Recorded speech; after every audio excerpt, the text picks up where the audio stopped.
Sveiki, atėjo savaitgalis, atsitiko tokia bėda. Sulūžo vaiko dviračio ratas, reikia nuimti žvaigždutę ir susidūriau su tokia problemėlė, reikia specialaus rakto atsukti tą žvaigždutį. Bet aš biškį, kaip sakoma, darbštus žmogus, tai sugalvojau tokį radau daiktą. Ten, kad specialaus rakto nereiktų, va, galima naudoti paprastą šešiakampį ant 21. Šešiakampis labai puikiai tinka. Paėmė ir čia vat yra, parodau, specialus raktas, jeigu kada susidursit, pasiruoškit, nes kitaip to žvaigždutės nenusuksit. Jeigu su ašelė bus, tai geriau, kad būtų varžtas ar koks šešiakampis tuščiaviduris ant ašelė susimautų ir atsisuktų. Aš pritaikęs tokį raktą, pasiėmęs dar tėvuko tokį įrankį, traktorius taisydavo, radau, nenaudojama, bet labai gerai man prie šito daikto, va.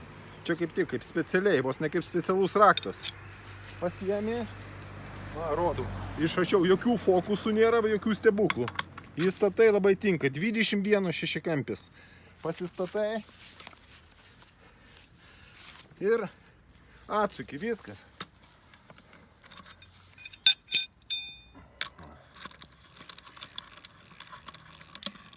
Žvaigždutė nuimta, fokus pokus paprastas, turėkit pasiruošę tokių daiktų.